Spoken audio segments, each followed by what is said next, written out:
All right, so here's probably why you suck at manifesting. Probably, but maybe not.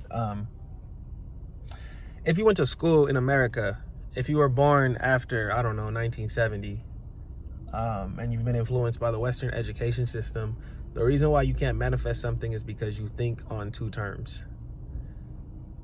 You don't move things into neutrality. So even when you try to do something, if it doesn't work the first time, you label that as either a success or a failure, and you're uncomfortable with the fact that the result hasn't yet occurred. It's nothing yet. It's in only one of its forms. But because the full experience or the object, the car that you want to buy, the house that you want to buy, the vacation that you want to go on, the relationship that you want to have, hasn't formed because it's in the process of forming, and it takes time to do that. Manifestation is the process of taking that idea of me getting something that I want and it coming faster, because stuff is going to come your way even if you don't ever think about it and focus on it. But once you can create focus points or focal points within your sphere of influence, and you can separate those focal points geometrically, then you have the capability of manifesting something. And so the reason why you can't actually learn, or you can't manifest something, is twofold.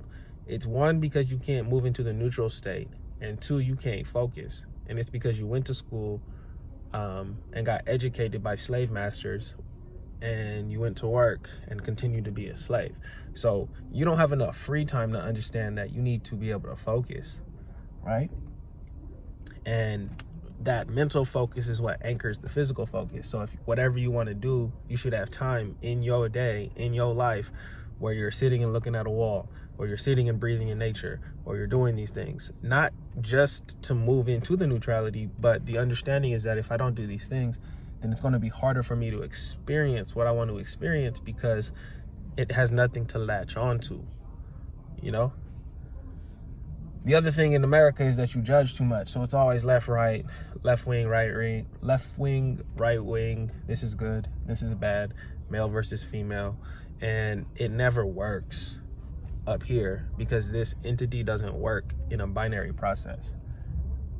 The way they gave you binary thinking when you live in a non-graphic universe. So they only gave you 2 points when you have 7 more of those points that you can play, but you haven't learned to play those keys yet because you're judgmental. So what you got to do is stop judging yourself, because the thing that ends up happening is most oftentimes with any metaphysical, spiritual, religious, maturing type of work is that you blame other people. And if you've blamed anybody for anything in the last month, then you're doing it wrong, and you're creating a block in your life because you're not taking the information that you're getting in the experience and using it to your benefit. You're just taking it. And you've got to learn that even when somebody come cuss you out, whether you did something wrong or not, like you show up early to work and your boss cuss you out, whatever, like you didn't do anything wrong. So you don't have to conform to his perception of you doing something wrong because he's having a bad day. If you were early, if you were late, you shouldn't rationalize it and say you were only a minute late. You were late. But if you were early and he's tripping, or you were early and she's tripping, understand that it may be the mismatch starting to form, and maybe you take over as boss, or you start your own company, or you just leave. But oftentimes when we take the thing that doesn't feel good initially, we deem that thing as being bad. When I've had to understand in life, like with these things that we call adults, people still don't take the responsibility and understand that any stimulus and any catalyst that they could ever have is always and can be used for their benefit. Because even though in the moment, like if we use the boss example where the boss is yelling at you and you early, you view that as bad, there's always something in there that allows you to pivot and use that experience or that information to create a new experience down the road that does benefit you directly. And that's the key. But when most people get to the part where it's bad, they don't see it as resistance or a pivot point or a rotational axis. They look at it as, oh, that's it, and then I'm just going to go back to doing what I was doing, which is what people end up doing familially, because you reach certain things like your dad or your mom doesn't know anything about money anymore, and you haven't learned the lessons of reading and studying and all that, so you can't go out and learn what money actually is, right?